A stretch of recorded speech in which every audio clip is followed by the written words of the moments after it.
আমি পার্শ্ববর্তী বাড়ি হ্যাঁ।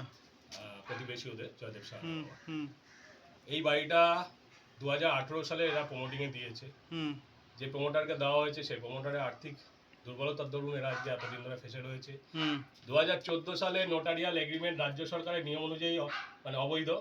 সেখানে হচ্ছে কি 2018 সালে উনি এগ্রিমেন্টটা নোটারিয়াল করে এবং তার বেসিসে হচ্ছে কি পাওয়ার জেনারেট করে। অবৈধ এগ্রিমেন্টের বেসিসে যে পাওয়ার হয়েছে সেটাও অবৈধ।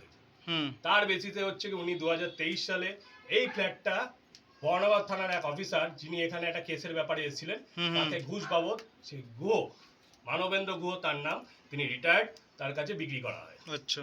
যেখানে এগ্রিমেন্ট ওই অবৈধ এগ্রিমেন্টেই লেখা রয়েছে ল্যান্ডলর্ডদের পজেশন না দিয়ে উনি বিক্রি করতে পারবে না। আচ্ছা। যেখানে ল্যান্ডলর্ডদের পজেশন হয়নি সেখানে 2023 সালে কি করে উনি হচ্ছে গিয়ে এটাকে বিক্রি করলো, বিক্রয় চুক্তি করেছিল এবং 2024 সালে সেপ্টেম্বর মাসে এটা বিক্রয় করে। তারপরে হচ্ছে ল্যান্ডলর্ডরা এগুলো জানতে পেরে তারা পাওয়ারটা ল্যাপস করে, যেটা লফুলি যেটা পাওয়ার ক্যান্সেল, সেটা পাওয়ার ক্যান্সেল করে তারা বৈধভাবে রেজিস্ট্রি অফিসে গিয়ে।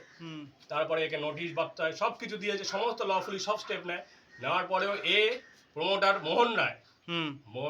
মোহন রায় সে কোনো রকম লিগাল স্টেপ নেয়নি।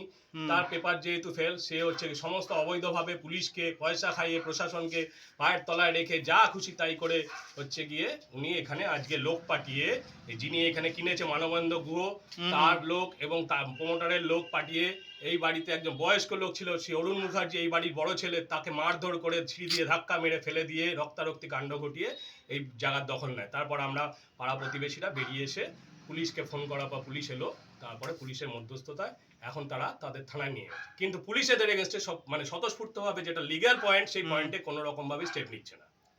আমরা আপনাদের মাধ্যমে প্রশাসনের কাছে মহামান্য মুখ্যমন্ত্রীর কাছে আবেদন রাখছি, এটা মানে আইনত যা উচিত সেটাই হওয়া, সেই পদক্ষেপই নেওয়া। ঠিক আছে।